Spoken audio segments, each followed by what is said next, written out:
My name is Miles Harrow, and I've spent the last 30 days rebuilding the back half of my in-laws' house from the shattered remains of a brutal storm, every beam, every joist, every sweat-stained nail driven by my own two hands. I remember the day I first stepped onto that fractured floor, the wood soaked and warped beneath my boots, and I felt a surge of purpose. The chance to prove that love isn't just sentiment, it's action, it's sacrifice. My wife, Talia, watched from the front yard as I hoisted old beams onto my shoulder, calling encouragement even as her parents hovered, casting sideways glances that stung like salt to an open wound. Her father, Cliff Donovan, had told me he lost his job just before the storm ripped through, and I believed him. After all, I had nothing but faith in Talia's judgment and in the power of my own work ethic. I sold off my tools, my big table saw, the contractor's grade nail guns, to buy new lumber and fasteners. I used the last of my savings to hire a structural engineer to draw up plans and secure permits, even as Cliff and his wife, Lorraine, stood by, arms folded, offering curt nods of approval that felt more like permissions. 2 weeks passed in a blur of dawn-to-dusk labor, pouring new concrete, framing walls, sheathing, insulating. Talia brought me coffee every morning, black, barely sweet, and sandwiches in the afternoon, her eyes bright with pride. But I didn't feel pride. I felt the constant ache in my shoulders and the slow burn in my lungs, like a forge I had built inside myself, stoking it with each task. On that final morning, when I was hammering the last board into place, the sky overhead was a flawless blue, as if the storm had never existed. I wiped sweat from my brow and looked down at the half-finished porch where Lorraine and Cliff stood together, their expressions unreadable. It was only later, at home, the same walls I thought of as ours, that I realized the project had been a performance and I the fool playing the leading role. We sat at Talia's kitchen table, she in her favorite green blouse, the one I bought her for our second anniversary, Cliff and Lorraine on either side of her. The table was set with cheap placemats and the burnt edges of last night's toast still lingered on Talia's plate. I held the coffee cup she'd poured, felt its warmth confuse me. Talia slid a manila envelope toward me like it was a utility bill. My name, Miles Harrow, printed on the front. I opened it with the same calm I used to strip nails from old siding, expecting perhaps a contractor's invoice or a planning permit. Instead, I found divorce papers, crisp and final. My heart lurched as I read the words, dissolution of marriage. The signatures, my own, in places only lawyers and judges could comprehend. Cliff cleared his throat. Son, we appreciate what you did. It was generous. His voice was hollow, practiced. But this is the conclusion. Lorraine sipped her tea, her lips forming a delicate smile that turned my blood to ice. This is what's best for all of us. I couldn't speak. My mind raced back through every memory of the last month. The early mornings, the late nights, the sting of splinters, the ache of fatigue, the hope that this labor would earn me a permanent place in their world. More than a contractor, more than charity. I thought Talia would understand. I thought we were building something unbreakable. Lorraine leaned forward, as though reciting lines from a play. You'll have until noon to vacate. We've arranged some motels. She tapped a printed list of cheap rooms at the edge of the table. I stared at the list, the words blurring. Talia's eyes, once warm with love, were distant. I'm sorry, Miles, she said, her voice a whisper that fractured me more than any shout could. She placed the envelope in front of me, sliding it across the table. I looked at her, searching for the woman who'd laughed with me at that community event in Riverside, who'd caught my eye with paint-splattered jeans and a smile that turned strangers into friends. But she was gone, replaced by someone who could sit beside her parents and dismiss me as easily as swatting a fly. I remembered the contracted carpentry jobs I postponed, the clients I told I'd be available next month. I remembered the nights I lay awake planning our renovation, dreaming of a future. All of it, erased in a single moment. By the time I stood up, my knees felt weak. I gathered my duffel bag, 2 pairs of jeans, a change of shirts, my favorite worn-in sweatshirt, and walked out the front door. Cliff and Lorraine rose, too, silent in their orchestrated gravity. Talia hovered at the threshold, as if parting was inevitable. I turned back and saw the house, the very one I reconstructed. Its new walls shining in morning light, unaware of their betrayal. I lifted my bag and walked down the driveway, each step carrying the weight of every ripped-out board and every whispered promise. When I reached my truck, The engine was cold but ready. I sat behind the wheel, my hands gripping the steering wheel rough with calluses. I thought of the garages I'd built, the porches I'd replaced, the homes I'd made. Now, I had nowhere to call my own. I started the engine, and the rumble under my seat felt like a heartbeat reminding me I was still alive. I would find a place to stay, earn back what I lost, even if it took nothing but sweat and stubbornness. I would rebuild again, because I know how to build, and I will not be broken. And as the driveway disappeared behind me, I realized that betrayal, like bricks and mortar, may build a wall, but walls can be torn down. I just needed to find the right hammer. I met Talia at a community cleanup event in Riverside, where the morning air was thick with the scent of fresh paint and damp earth. I was hauling bags of debris toward the dumpster when I first heard her laughter, light, spontaneous, as if it belonged to someone who didn't spend her days worrying about spreadsheets or quarterly targets.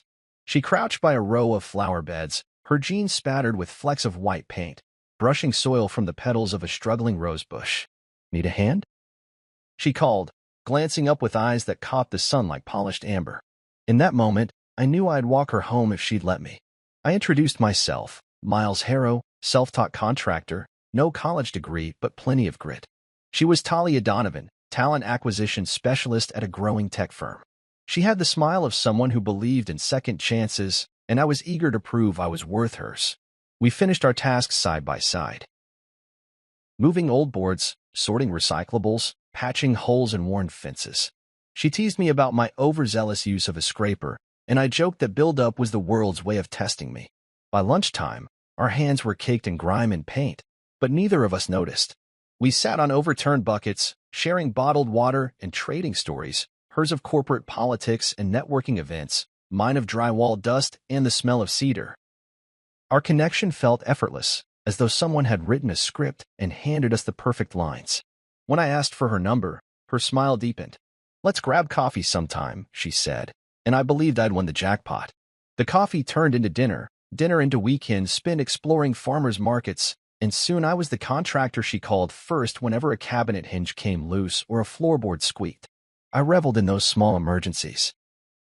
The minute I got to knock on her door, extend my hand in greeting, and bring order to her world.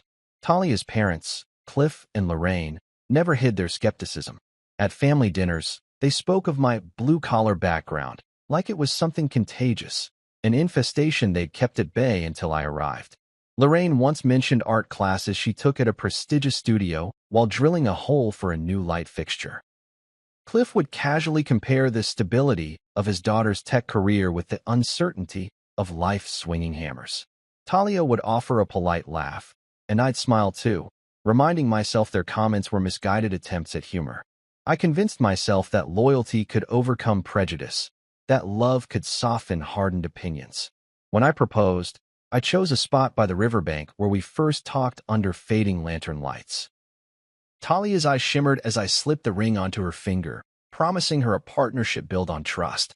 I imagined us in that house, our house, growing old together, walls echoing with laughter and babies' cries.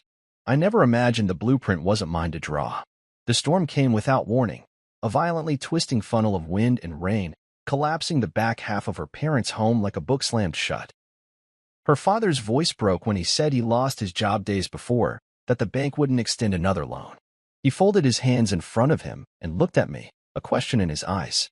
I saw Talia by his side, biting her lip as though she feared I would say no. I didn't hesitate. I sold my tools, dipped into my savings, and quit my freelance contracts to buy materials and work full-time on repairs. I thought they would understand. I thought they would at least respect my sacrifice. Instead, every offer of help was laced with pity, every nod of thanks tinged with condescension. Lorraine would stand at the threshold, sipping tea, remarking that I was so dedicated, as if it were remarkable a man could lift a hammer. Cliff would mutter about the cost overruns, as if I were a charity project he hadn't signed up for. Talia would slip me sandwiches and sweet smiles, her eyes apologetic but determined. I told myself to ignore the whispers. I told myself that building walls was easier than breaking down prejudice. 2 weeks later, on a morning that should have tasted of success, I sat with Talia at her kitchen table. The storm had receded, the house stood whole again, and the lumber yard bills sat neatly stacked. I cradled a mug of black coffee, its warmth a faint echo of the furnace we'd repaired in her parents' living room. The smell of burnt toast drifted from the toaster. She reached across the table and slid a manila envelope toward me, the words "dissolution of marriage" printed on crisp paper. My heart thudded in my chest, a hammer to my ribs. The silence rang louder than thunder. I studied Talia's face, pale, resolute, devoid of the warmth I thought we shared. Her parents sat behind her, faces unreadable. Lorraine folded her hands in her lap, her lips curving into a smirk that cut deeper than any storm-tossed beam. Cliff cleared his throat and said, "We're grateful for your work, Miles. Truly. But it's time to move on." My world tilted. I thought of every nail I drove, every sacrifice I made, every promise in that ring. "Why?" I whispered, though the words felt weak. Talia looked away, her eyes fixed on the edge of the table. "I'm sorry," she said. "This is the way it has to be." I couldn't breathe. I tried to recall where I'd gone wrong. Was I too proud, too stubborn? Had I misread her kindness for something it never was? Cliff's voice rose, explaining that they decided this before the storm, that I'd been too proud to challenge the paperwork they quietly filed while I was busy building their house back. Lorraine nodded approvingly. I stood abruptly, knocking my chair against the linoleum. My duffel bag waited by the door, half packed from errands I'd run that morning. Talia didn't reach for me. Instead, she watched, lips pressed thin. My hand shook as I hoisted the bag onto my shoulder. The list of motels lay on the counter for places in town, none more than 2-star. I didn't glance at it. Every step toward the door felt like leaving a piece of myself behind. In that house, I poured my sweat and hope into every beam. Now I realized that loyalty, once seen as virtue, was only leverage to people who never intended to stay true. I opened the door, and the cool air outside hit me like truth. I dragged my bag down the driveway, each footstep marking the distance between me and every shattered promise. As I climbed into my truck, I looked back once. The newly repaired house stood silent against a clear sky, a monument to my undoing. I closed the door and drove away, the engine's rumble a heartbeat reminding me that I was still alive and that I would rebuild again, this time for myself. I woke before dawn, the sky still ink-dark, with the weight of a man who has nowhere to return stirring in my chest. I had spent the night on a sagging mattress in Jordan Knox's garage. Jordan, my oldest friend from high school, who'd answered his phone at 2 a.m. when I called, voice thick with panic and cigarette smoke. His man cave was more honest than any 4 walls I'd ever known. Exposed ceiling beams, a threadbare couch that smelled like motor oil, and a single flickering bulb hanging overhead. I lay there staring at the cracked drywall, wondering how I'd gone from designing floor plans to living like a transient in my own town. I stood and stretched, every muscle protesting the makeshift bed's uneven surface. Grabbing my duffel bag, I headed outside and shivered in the wet morning air. Dawn hadn't broken yet, but the horizon glowed faintly, like a promise I wasn't sure I deserved. Jordan's driveway sloped toward a chain-link fence and a row of maple trees that already displayed the first hints of autumn. He pulled up beside me in a battered pickup truck, coffee in hand, and handed me a steaming cup. "Rough night?" he asked without judgment. His eyes were the same warm brown I remembered from boys' soccer practice, the same eyes that had seen me through every scrape and heartbreak until now. "Rougher than I thought possible," I said, wrapping my hands around the cup's warmth. I took a sip and let the bitter heat settle in my gut, steadying me. I thought of Talia's house, of the door I'd unlocked 1,000 times with hopes of a future inside, now locked against me forever. I thought of the manila envelope, of Cliff's smirk, of my ring, now a reminder of how easily commitment could be pocketed like spare change. Jordan nodded, as if he knew every word I'd left unsaid. "You can stay as long as you need." He scratched the back of his head, where my favorite leather jacket, left behind in my haste, still hung. "And I won't charge you rent." His words hit me like a lifeline. No pity, just friendship. I swallowed hard, blinking back emotion. "Thanks, man." I drove the truck out of his yard and toward the center of town, headlamp beams cutting through slate-gray clouds. I let the truck idle in front of my old house one last time. The exterior looked pristine, the new paint gleaming in the pre-dawn glow. I imagined family photos still lining the mantelpiece behind those windows, the laughter that once filled the halls now replaced by echoes of my absence. A part of me wanted to knock, to demand answers, to scream, but I didn't. Instead, I turned the wheel and drove away. By mid-morning, I was parked in front of a dingy motel, one of the 4 on Lorraine's list. The neon sign flickered "Vacancy" in buzzing letters.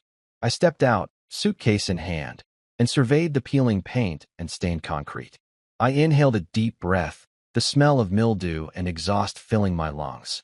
I considered leaving it all behind, tools, duffel, even the promise of rebuilding, and vanishing into the crumpled map of America. But something flickered inside me, a remnant of the draftsman who sketched blueprints in cramped apartments, who believed that every structure could be restored if given time and care.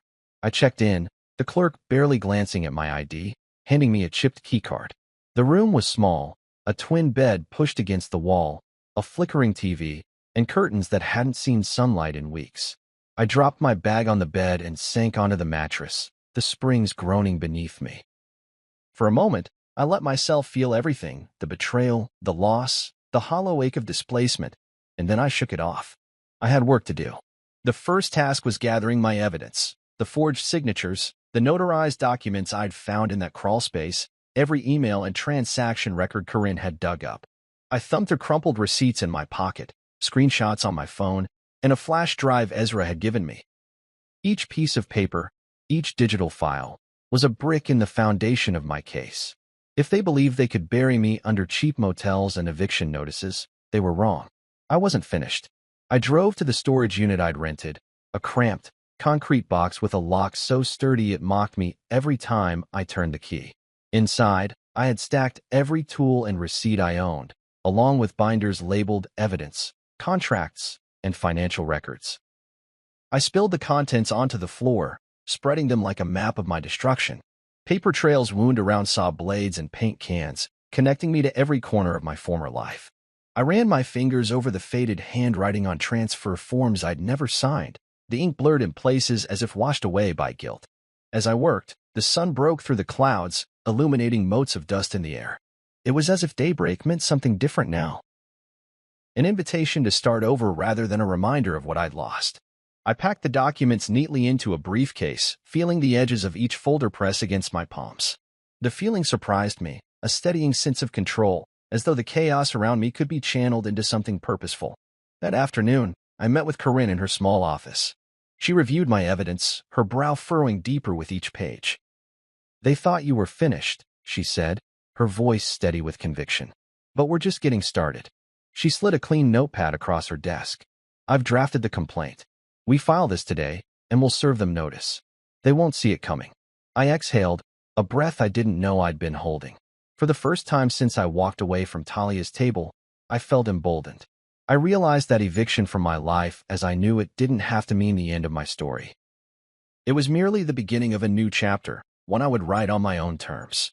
As I left her office, briefcase in hand, the late afternoon light cast long shadows on the sidewalk. For a moment, I considered how far I'd fallen, from a man with a home and a future to a fugitive in his own town. But then I thought of every house I'd ever repaired, every room I'd transformed with sweat and precision. Houses might crumble, but the builder endures. And as I climbed into my truck, I knew that no cheap motel, no forged paperwork, no eviction notice could erase who I was. I was Miles Harrow, contractor turned survivor, and I would reclaim what was mine. A week passed under the dull glow of motel fluorescence before I steeled myself to return to the Donovan house. Talia was at work, her schedule in human resources alternating between early meetings and late recruiting fairs, so the timing felt right. I needed to retrieve my tools, the few belongings I'd left behind in the side garage, my old raincoat, a battered toolbox, and the blue hard hat I always wore on site. More than that, I needed answers, a thread of truth to follow in the maze of their betrayal. I parked 2 blocks away and approached on foot, my duffel bag slung over one shoulder like a warning. The neighborhood was quiet, manicured lawns and tidy hedges untouched by the storm that had shattered our lives. The front door of the Donovan home stood closed, its fresh paint gleaming in the overcast light. I slipped around to the side entrance, entered the garage using the code I'd memorized months ago, and paused. Everything looked the same.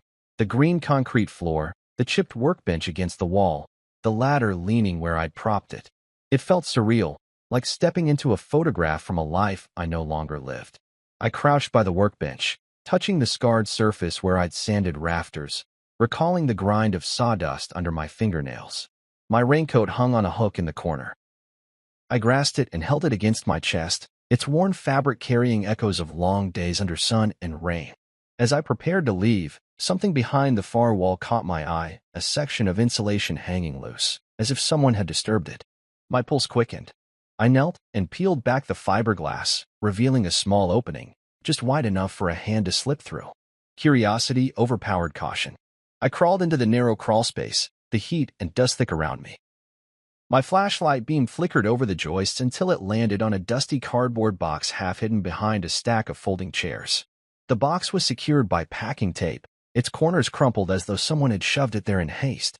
I dragged it toward me, scraping my knees on rough wood, and set it on my lap. The lid gave way with a soft tear, and I held my breath. Inside lay files. Neatly labeled folders bulging with paperwork, sealed envelopes stamped confidential, and a collection of heavy manila folders with legal seals. I opened the first, finding notarized documents that looked legitimate at first glance, transfers of property interest, mortgage releases, and new deeds bearing my signature. My heart pounded as I flicked through multiple pages, each bearing my name but signed in angular strokes that I didn't recognize as my own. They'd removed me from ownership of the house 6 months ago. The paperwork dated long before our anniversary, before I sold my tools, before the storm ever arrived. My breath caught. I lifted another folder. Bank records showing large withdrawals from our joint account. 10,000 here, 15,000 there. Deposited into a new account under Lorraine's name. A third folder contained email printouts, messages between Talia and her parents discussing timelines, budgets, and contingencies. One message from Talia read, "Once the transfer is final and Miles is out of the way, we can start renovations under our names." The sender was her father, Cliff. Perfect. He won't notice until it's too late. I ran a trembling finger down the list of transaction dates. Each fell before the storm, when I was drafting work estimates, ordering materials, planning weekends around cleanup. They orchestrated my eviction while I was designing their blueprint. The betrayal, once abstract, had solid form now, in legal jargon and transaction receipts. I closed my eyes, the diesel scent of my raincoat mingling with fiberglass dust, and let the anger rise. For years I'd believed in loyalty as a fortress, now I saw it as a cage. I gathered the documents, pressing them against my chest, and backed toward the crawlspace entrance. My mind shifted from anguish to calculation. They thought they were clever, burying my fate behind insulation, using legalese to mask their conspiracy. But I knew construction and destruction better than they knew paperwork. I knew how to expose a foundation's weakness and bring it crashing down. Back in the garage, I loaded my raincoat and toolbox into the duffel bag. The folders I carried felt heavy but purposeful. I clicked the garage lock shut, smearing a fingerprint on the keypad as I punched in the code. Outside, the autumn wind had picked up, rustling leaves along the sidewalk. I stood in the driveway for a moment, staring at the house that had been mine in every sense until they carved my name out of its walls. I drove to the nearest cafe, a small corner shop with high-backed chairs and the smell of cinnamon rolls in the air. I ordered a double espresso and sat at a corner table, spreading the documents before me like a site plan. I reviewed each signature, each notation, each email. The penmanship expert Corinne recommended would confirm the forgeries. The forensic accountant would trace the diverted funds. The attorney would draft motions to undo every fraudulent transfer. For the first time since I'd left their table, I felt a flicker of control. It was as if I'd discovered a hidden support beam in my world, one that, if leveraged correctly, would prop up the truth and bring their scheme to light. I ran through my options. File a quiet motion to freeze assets, confront them with irrefutable proof, launch a civil suit that would unravel every forged line. My chest tightened with purpose. I had no interest in mercy. I wanted justice calibrated in legal precision. Finishing my espresso, I tucked the folders back into my bag and rose, leaving a few bills on the table. The late morning sunlight streamed through the windows, illuminating dust motes that drifted like witnesses. I stepped outside into the brisk air, my duffel swinging at my side. With each stride toward my truck, I shed the shell of the betrayed husband and donned the armor of a determined adversary. As I climbed in, I glanced back at the cafe, a refuge before the storm of litigation to come. I started the engine and felt the growl under my seat steady my resolve. They'd buried the truth in a crawl space. I'd unearthed it. Now, it was time to lay the legal groundwork and watch their house of lies collapse. I drove away, the documents secure, knowing that this confession would be the cornerstone of my revenge and the first step toward rebuilding my life on rock-solid footing. I carried the cardboard box of evidence like a battering ram through the front door of Corinne Mendez's office, the late afternoon sun slicing through the blinds in long shafts. Her practice sat above a row of bakeries and coffee shops. Its discreet plaque the only hint that inside these walls, reputations could be rebuilt or destroyed. I knocked once on the frosted glass, and her cool, even voice beckoned me in. Corinne studied me over her desk, her eyes sharp as scalpels, taking in my rumpled shirt, the remorse etched into my posture, and the bulging briefcase I set with deliberate force on her desk. She flipped open the lid and examined the first folder, lifting out the notarized deeds and glaring at my name in printed text. "You sure you want to go down this road?" she asked, her tone more question than challenge. I met her gaze without hesitation, the memory of Lorraine's smug smile fueling my resolve. "They thought I'd stay silent," I said, voice low. "They thought they could write me out of my own life while I was rebuilding theirs." I watched as Corinne's expression hardened into professional determination. She pored over each document with meticulous care, the forged signatures attributed to my hand but pinned in an unfamiliar slant, the property title transfers bearing dates when I was contracting elsewhere, the bank statements revealing systematic siphoning of joint funds into Lorraine's account. I supplied the email screenshots from Talia's work address and the flash drive from Ezra Kane. Corinne leaned back and steepled her fingers. "This isn't negligence," she said finally. "It's orchestrated fraud, theft, and conspiracy. You have more than a case. You have a slam dunk." My chest tightened at her words. After months of helplessness, I felt something shift, a creeping sense of empowerment. She drafted the legal strategy as we spoke, her pen moving across notepad lines like a drill laying precise rebar. "First," she said, "we file a petition to void the fraudulent transfers and freeze all joint assets. Then we submit an emergency motion to restore your ownership interest pending full discovery. And finally, we pursue a civil suit against each conspirator for damages and punitive relief." I listened, absorbing every legal term. Corinne's confidence was contagious. I imagined her fighting for me in a courtroom, her words exposing every misdeed orchestrated in shadowed boardrooms and crawl spaces. I watched her assemble the paperwork, complaints, affidavits, motions, stacking them into crisp files. With each document, I felt the grip of despair loosen, replaced by clarity of purpose. Corinne looked at the clock. "I'll submit these first filings tomorrow morning. In the meantime, I need you to compile all your receipts, invoices, texts, anything that shows a pattern of behavior and expense. We need to paint a full picture." I nodded, my mind racing through the storage unit where I'd hidden receipts, the contractor's notebooks segmented by job site, the email archives in my phone. That night, I found myself sitting at a small plastic desk in my motel room, the yellow desk lamp casting a harsh glow. I spread out every piece of paper from my duffel, the Home Depot receipts for lumber, the Lowe's invoices for drywall, bank withdrawal slips, copies of work contracts, and estimates I'd mailed clients. I printed emails I'd sent arranging deadlines, backing them up with screen grabs of packed schedules on my phone. Each piece of evidence connected me to the timeline of their betrayal, disproving any notion that I'd abandoned our home willingly. Hours blurred as I sorted, tabbed, and labeled each item. I placed receipts in clear sleeves, grouped documents by date, and wrote concise notes about their significance. A spreadsheet emerged in my head. Date, description, cost, purpose, corroborating evidence. When fatigue overcame me, I snapped my laptop closed and lay on the motel bed, the ceiling staring back like a vast, unknowable sky. For the first time in days, exhaustion felt earned, not crushing. I drifted off with a plan drafted in my mind and hope flickering like a torch in the dark. The next morning, I met Corinne for coffee at her favorite cafe, a few blocks from her office. I handed her the organized stack of files, each labeled by tab and date. She flipped through with a nod of approval. "Excellent work," she said. "This will strengthen our motions and demonstrate a consistent pattern of deceit."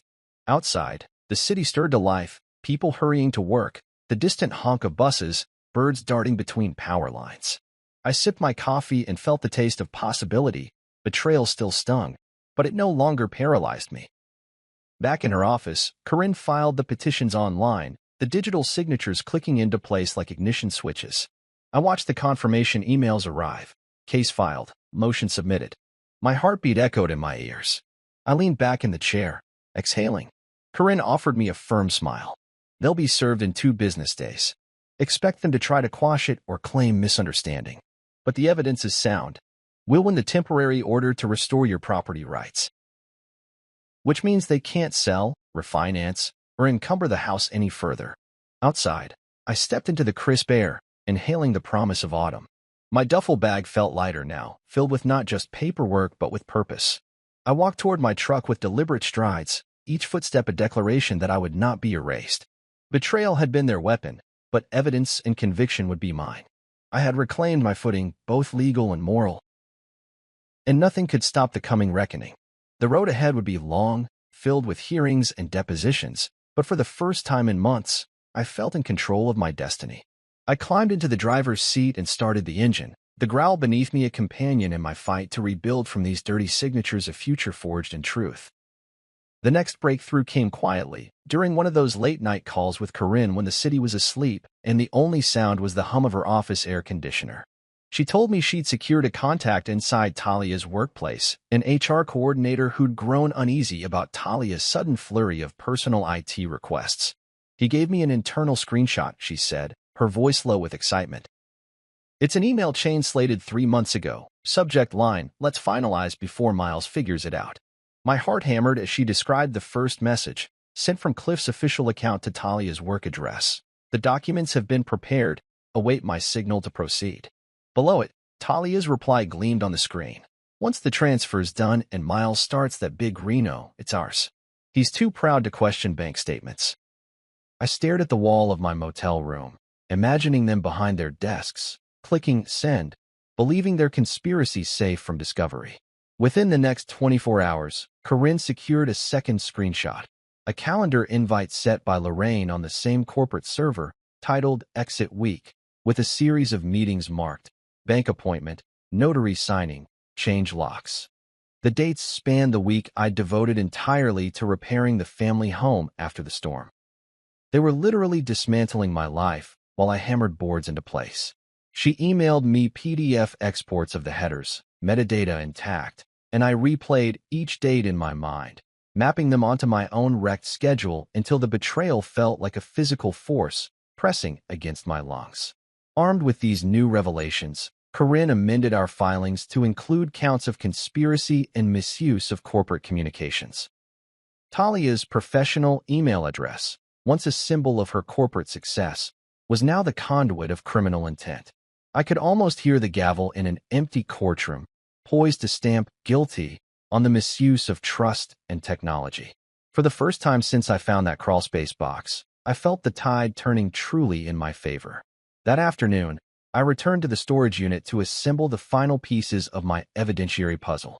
I retrieved my laptop and the flash drive Ezra had handed me. A trove of voice memos and meeting notes he'd secretly recorded.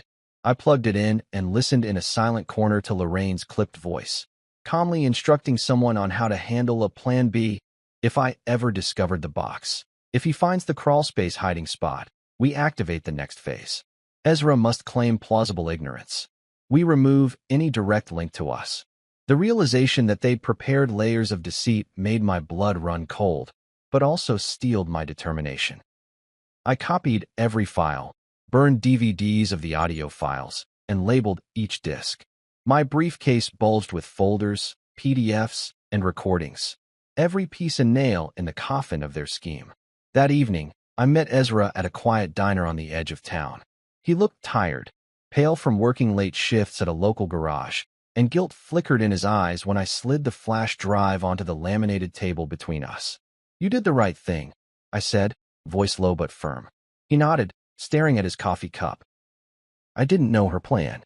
I thought she was just lonely. I never imagined it would be at your expense." His hands trembled as I placed the audio disc in his palm. "Corinne will call you as a witness. You need to be ready." He swallowed and nodded again. We parted in silence, the fluorescent lights humming overhead, each of us carrying a burden that would soon become their undoing. Back at the motel room, I spread all evidence across the bed. Screenshots, transcripts, audio discs, bank statements, and the original crawlspace documents. I felt both invincible and exposed, like a builder on a scaffold high above a demolition site. One wrong move now, any leak, any misstep, and my case could collapse. But the stakes gave me focus. I meticulously labeled every piece of evidence, cross-referenced dates, and drafted a timeline that marched from the initial storm repairs through the stealthy transfers, meetings, and voice memos, culminating in the final eviction. This timeline would be my blueprint in court, a narrative so precise no judge could dismiss the orchestration. On the morning of the hearing, I stood outside Corinne's office, dressed in my best shirt, clean, pressed, the one I'd reserved for meeting big clients. My reflection in the glass door looked like a stranger I'd grown into, confident, unbroken, ready to reclaim what was mine. Inside, Corinne gave me a brief nod and handed me a copy of the assembled timeline. "We submit this as our Exhibit A," she said. "The judge won't ignore a 6-point conspiracy mapped over 3 months of email metadata and notarized fraud. You'll testify to the moment you discovered each bombshell piece. Remember, keep your emotions measured. The facts will do the heavy lifting." The courtroom filled quickly, reporters from the Wright County Daily snapping photos, curious neighbors lining the benches, and even a city council representative taking notes. At the clerk's call, Talia entered with Cliff and Lorraine behind her, her carefully collared suit now seeming as false as her promises. They sat stiffly, the weight of exposed deceit pressing into their shoulders. When the judge entered and took her seat, I felt every eye in the room turned toward me. I walked to the witness stand, carrying years of grief and months of preparation in my chest. As Corinne began presenting the email chains, she displayed the internal screenshots on the court's projector. The judge's brow furrowed, leaning forward as she read the subject lines. "Let's finalize before Miles figures it out. Exit week. Plan B." Next, Corinne played the audio memo from Lorraine, the static crackling as her voice declared, "If he finds the box, we need Plan B." I watched as Talia's cheeks paled, her lips parting in shock that perhaps I saw for the first time. Cliff's jaw clenched, and Lorraine's eyes darted as though seeking an escape. When it was my turn, I recounted the timeline: the storm, the reconstruction, the eviction, the crawlspace discovery, the emails, the audio. I spoke calmly but firmly, each sentence a hammer blow against their deception. By the time I exited the stand, the scales of justice had shifted. The judge called for closing arguments and, moments later, handed down her ruling. The fraudulent transfers were voided, my ownership restored immediately, and the defendants held liable for damages and court costs. Talia's voice caught in a sob, Cliff's face reddened, and Lorraine stared straight ahead, triumphant no more. As I gathered my belongings and Corinne patted my shoulder, I felt an immense weight lift from my soul. The crawlspace had been just the beginning. The emails and voice memos were the backbone of my vindication. I had dismantled their house of lies piece by piece, using the truth as my most precise tool. Walking out into the crisp afternoon air, I looked up at the sky unafraid. They tried to build their future on my erasure, but I'd reclaimed every brick of my life. And now, nothing could stop me from building anew. I was 7 miles down County Road 12, driving my beat-up F-150 across potholes that rattled my bones, when my phone buzzed with an unknown number. It flashed, Ezra Kane. My pulse quickened as I answered. "Miles," he said, voice hushed. "I need to meet. It's urgent." He asked me to come to the old diner on Route 7, the one with the neon sign half burned out and the vinyl booths patched with duct tape. He said nothing more. By the time I reached the diner, the sun had dipped low, painting the sky in bruised purples and oranges. Inside, the smell of fries and stale coffee lingered like an invitation to confession.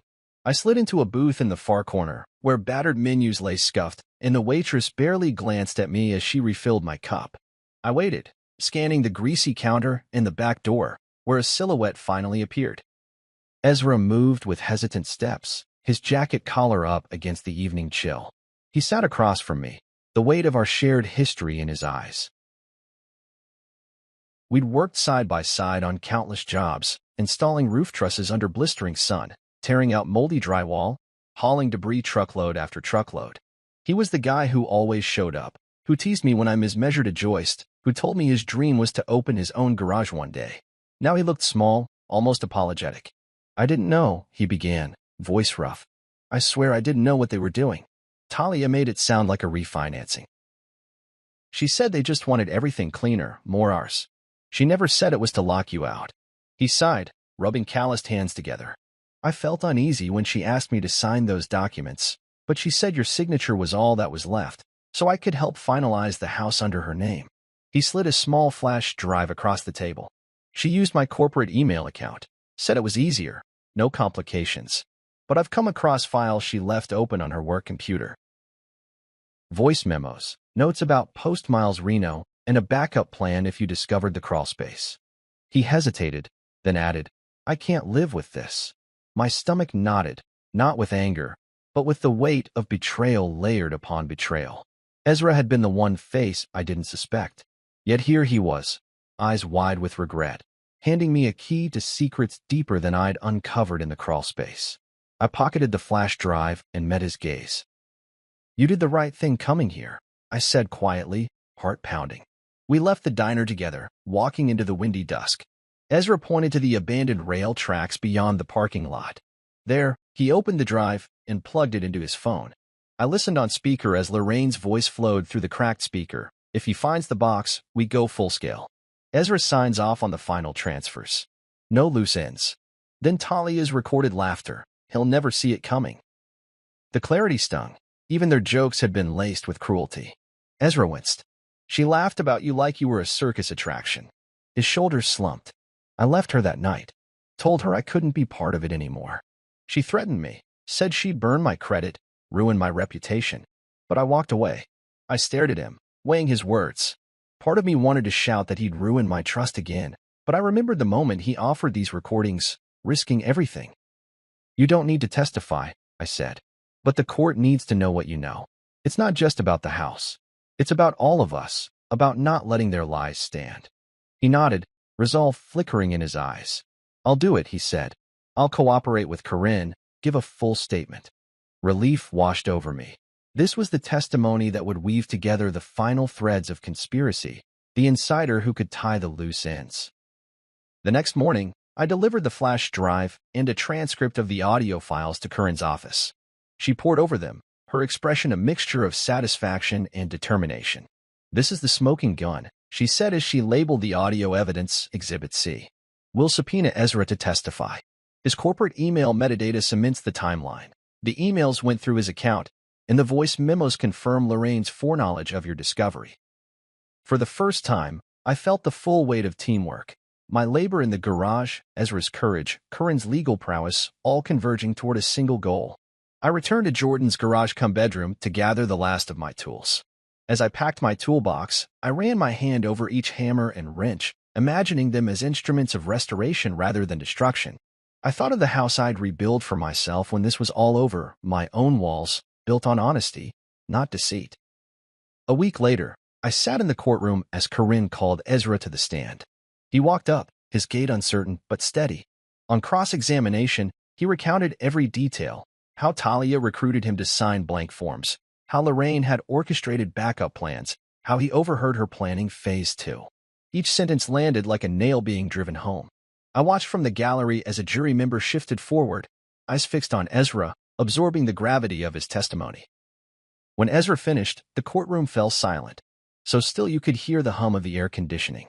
The judge allowed Corinne to introduce the audio recordings. Lorraine's voice cut through the speakers, undeniable and damning. Talia's stoic facade cracked, tears pooling in her eyes. Cliff's face reddened, and Lorraine stared blankly at the bench, her composure unstrung. After closing arguments, the judge recessed to deliberate. I sat in the gallery, chest tight, waiting. When she returned, her expression was calm but resolute. The evidence presented is clear beyond a preponderance of the evidence, she said, voice firm. Fraudulent transfers are void. Mr. Harrow's ownership is fully restored. Defendants are liable for damages and court costs. Ezra Kane is hereby cleared of wrongdoing and commended for his cooperation. A wave of relief washed through me. I thought of the weekend ahead. The freedom of knowing this chapter was closed, the promise of rebuilding on my own property, free from others' machinations. As I gathered my things and left the courtroom, I caught Ezra's eye in the gallery.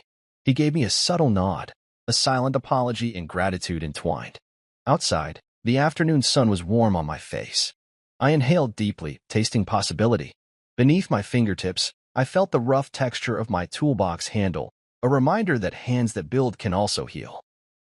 The path ahead was mine to shape. No more forged documents, no more betrayals and hidden crawl spaces.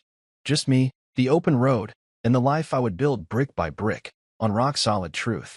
Court dates arrived like storm fronts on the horizon, inevitable shifts bringing thunderous confrontation. I arrived at the courthouse before dawn, suited and alert, briefcase in hand, the weight of every forged signature and whispered plan resting in its leather seams. My attorney, Corinne, met me at the security checkpoint, her stride purposeful, her expression steely. "Today we escalate," she said, voice hushed but firm. "We're adding criminal conspiracy counts, and I've lined up expert witnesses for the handwriting analysis and digital forensics. They won't know what hit them." I nodded, the early morning chill in my bones electrifying me with purpose. Inside the courtroom, the air smelled of leather-bound ledgers and polished wood. Wide windows let in pale light, illuminating the gallery where a mixture of supporters and curious spectators sat. Talia entered with her parents, Cliff grim-faced, Lorraine tension etched into each line of her face. They avoided my gaze, staring at the floor as if the polished oak held the answers they feared. The judge, stern and attentive, presided over the hearing with a quiet authority that commanded respect. First, Corinne called the handwriting expert, Dr. Sandra Hogue, to the stand. She was a petite woman with bright eyes and a methodical calm that belied the complexity of her work. "Dr. Hogue," Corinne began, "you've examined the signatures on the property transfer documents attributed to Mr. Harrow. What can you tell the court?" Dr. Hogue explained pseudonyms like exemplar signatures and graphological markers, showing side-by-side comparisons of my genuine scrawl and the fraudulent forms. She pointed to inconsistencies in ink flow, pressure, and letter formation. "I conclude with high certainty that these signatures were not made by Mr. Harrow," she declared, and the courtroom murmured in response. I felt a flush of vindication wash over me as Lorraine's lips pressed into a thin line. Cliff's shoulders sagged. Next, the digital forensics expert, Agent Ramirez, took the stand. His presence was commanding, tall, precise, with the quiet intensity of someone accustomed to uncovering hidden truths. He displayed email metadata on a large screen. Sender IP addresses, server logs, and timestamps aligning with the dates of the clandestine transfers. All emails concerning Exit Week and Postmiles Reno were sent from Talia Donovan's corporate account, he stated, his finger tracing the timeline. Additionally, an account under Ezra Kane's credentials was used to finalize the transfer authorizations, which matches the login records from that server. The visual map of digital footprints left no room for doubt. Each data point felt like a steel beam reinforcing the structure of my case, leaving the defendants to shrink under the rigors of fact. Corinne then called me to testify. I spoke with measured clarity, recounting how I discovered the crawlspace box, how each forged document stole my place in my own home, how the betrayal unfolded in whispers and spreadsheets while I labored in sweat and sawdust. I described the moment I first saw Lorraine's voice memo, her calm tone cutting deeper than any storm. I spoke of the emotional and financial toll, of the nights spent in motels, of the resolve that kindled in me when I decided to fight back. As I spoke, I saw jurors lean forward, absorbing every word, faces thoughtful, brows furrowed. My testimony felt like laying the final planks of truth, closing the gaps their conspiracies had created. Then Corinne called her star witness, Ezra Kane. He entered with quiet confidence, and under cross-examination, he recounted with candor how Talia and her parents recruited him as an unwitting accomplice, how Lorraine prepared backup plans in hushed tones, and how he secretly recorded their instructions to fortify my case. His honest regret and detailed account wove together the strands of conspiracy, revealing a coordinated effort rather than isolated wrongdoing. When he finished, the weight of his testimony hung in the air like a final judgment. Lorraine took the stand next, her composure cracking as Corinne pressed her on the voice memo and the email threads. Lorraine's voice trembled as she denied intent, blaming miscommunication. Cliff followed, parroting half-formed apologies, deflecting blame onto legal advisors.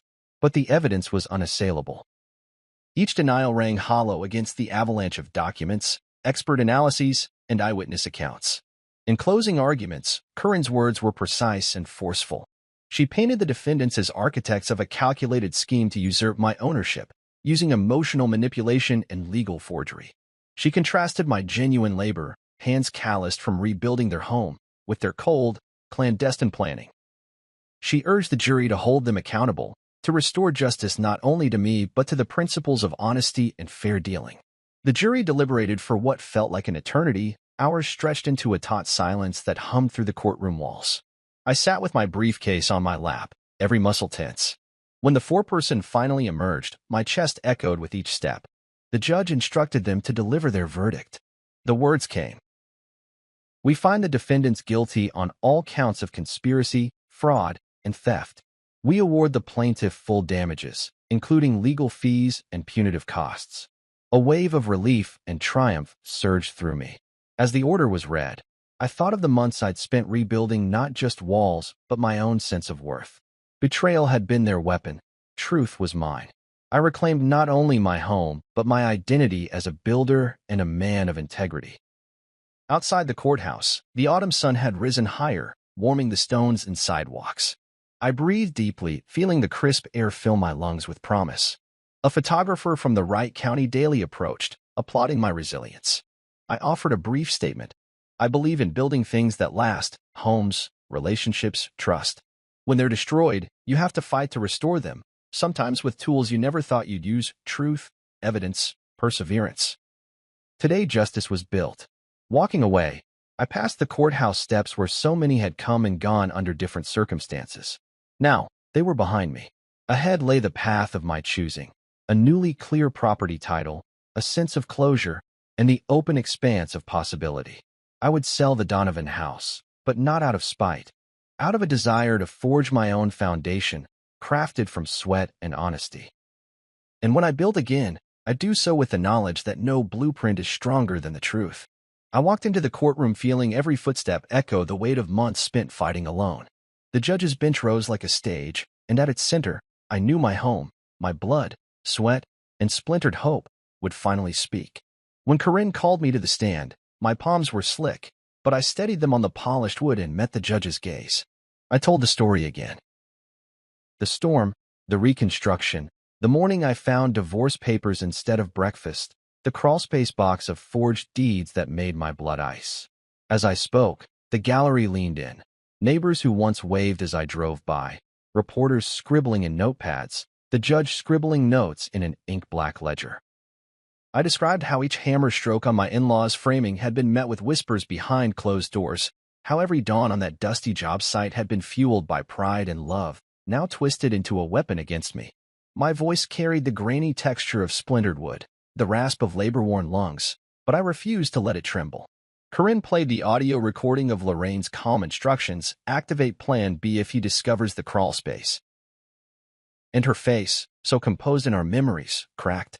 Cliff sat statuesque, his customary confidence washed away by exposure. When Corinne introduced the email metadata mapping the conspiracy, the very air in the room felt charged, as though every circuit and junction board in the building hummed with my vindication.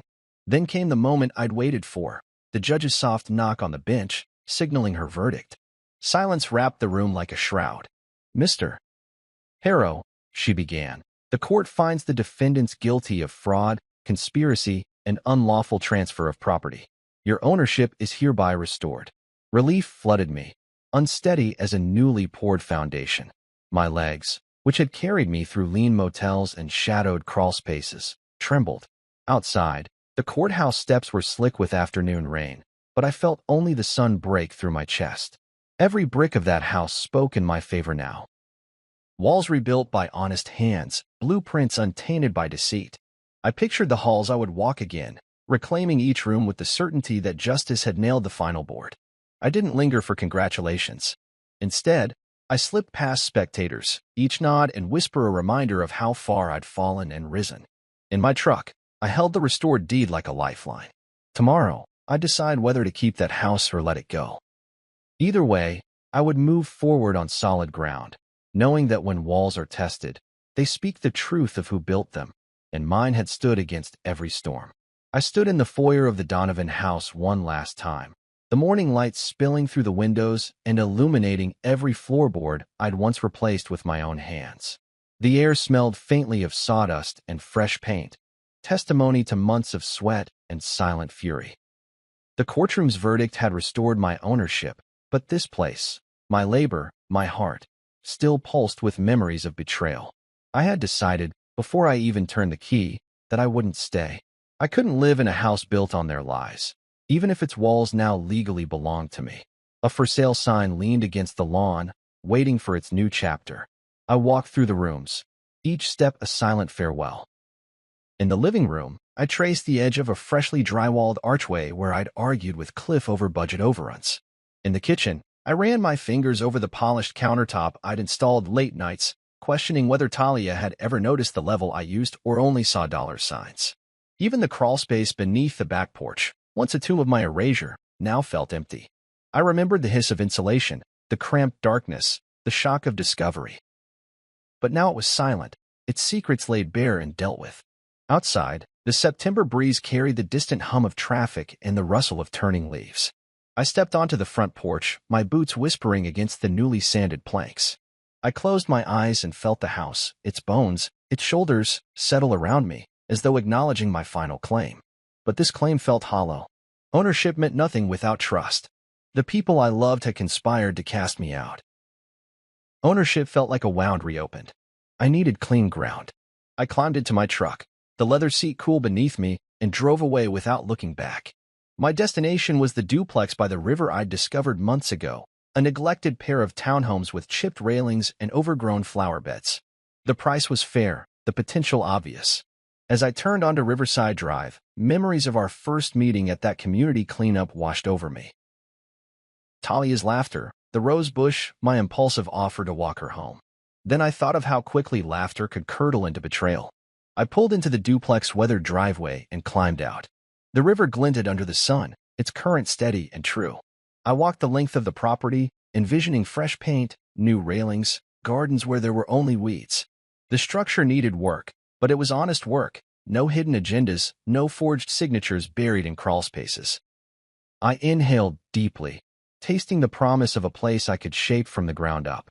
The first project would be the living area, stripping old wallpaper, repairing water stains, refinishing the hardwood floors beneath decades of grime. Then I'd tackle the exterior, railing pickets, gutter replacement, a fresh coat of white paint to complement the blue shutters. Each task would carry a lesson: measure twice, cut once, verify every contract, trust earned, never assumed. That evening, I sat on the riverbank with a thermos of coffee, watching the sun dip behind the water.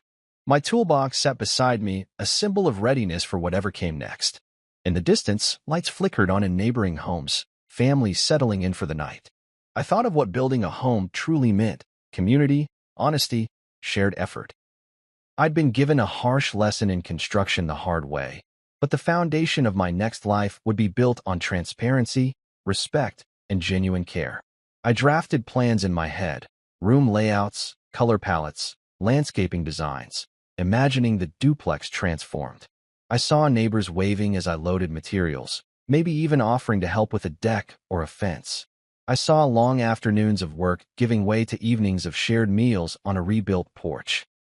Trust would be harder to earn than any permit or inspection, but I welcomed the challenge.